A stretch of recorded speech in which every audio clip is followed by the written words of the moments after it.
Welcome back to Mega World. You know, these big rigs, they truly are the road warriors of the Czech Republic, barreling down the highway at breakneck speeds, jostling for position as they pass everybody, leaving us in their dust when they're delivering their fruits and vegetables and other consumable goods. Okay, they're just doing their job, but what if, just once, a fantasy could be born? Big rigs racing against each other. It could happen. Here comes 5.5 tons of metal at 200 kilometers an hour. The guy getting rattled behind the wheel is David Vršecký, and racing big rigs is what he does best. Even though the truck looks huge and unwieldy, it is in fact an enlarged motor car. David might be understating it just a bit, but he is the two-time defending European truck racing champion.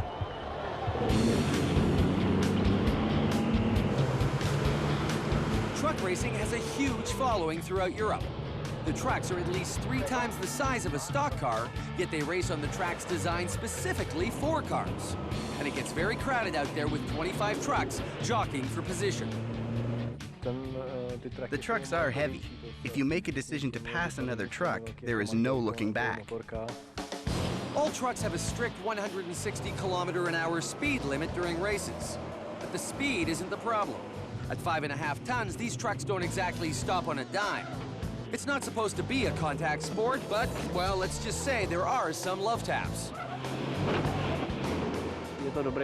There has been an emphasis on less and less contact. At the same time, it's interesting for the audience to see how each racer fights to win.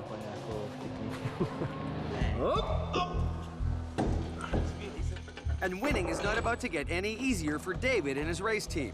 Their chances of repeating as champions could hinge on an important rule change.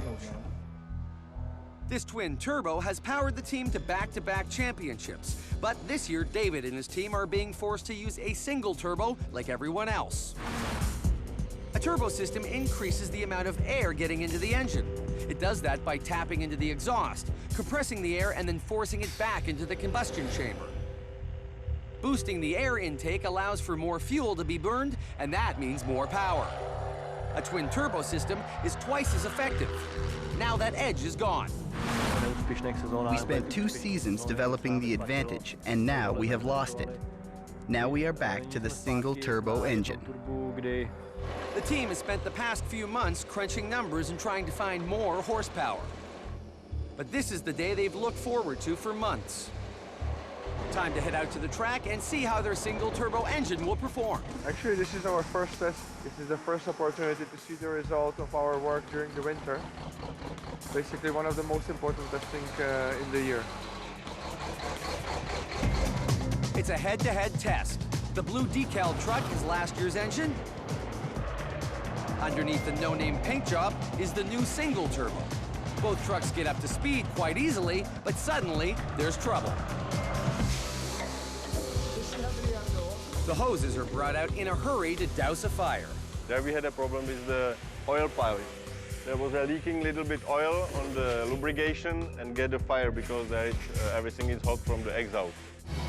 Not exactly the start they were looking for, but the crew springs into action. Time is limited, so they'll drain the oil and gas and then begin the repair. It doesn't take long before the trucks are back on the track. Everything is not about the power, it's about the range of the engine. You know, because this engine, there was an incredible range where you can use because the 2 turbo system. And the new engine, it's a 1 turbo, and we are trying to make the same range, but first comparison, it's super. For me, it's very important to get the feeling out of the car, to make consistent times. Uwe Nital is auditioning as the team's second driver. He and David are constantly sharing information. You know, you have to be aggressive on the brake, and then very smooth, very slow entry of the corner and very smooth into it, and then aggressive out.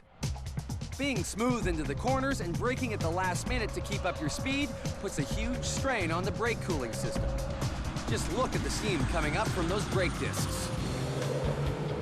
During a race, more than 350 liters of water are sprayed on the discs to keep them cool.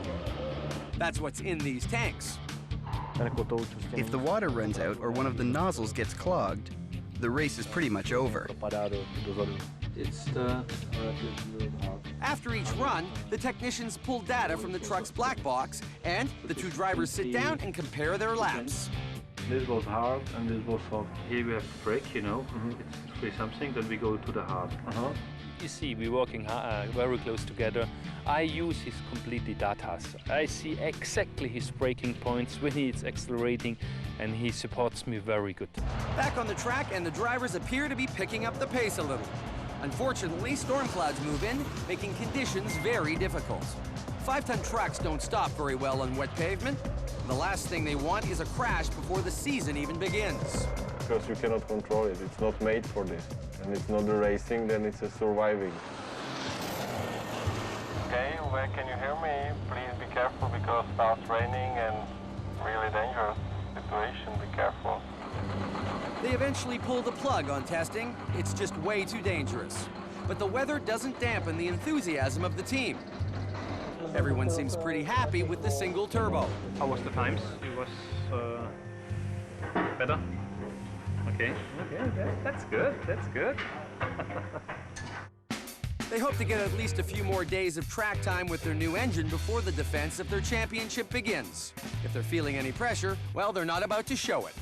We be 100% focused to get the trucks ready, to get the trucks to be the best, and the targets we set up on our own, by ourselves. And I think the pressure will come later on with the beginning of the season.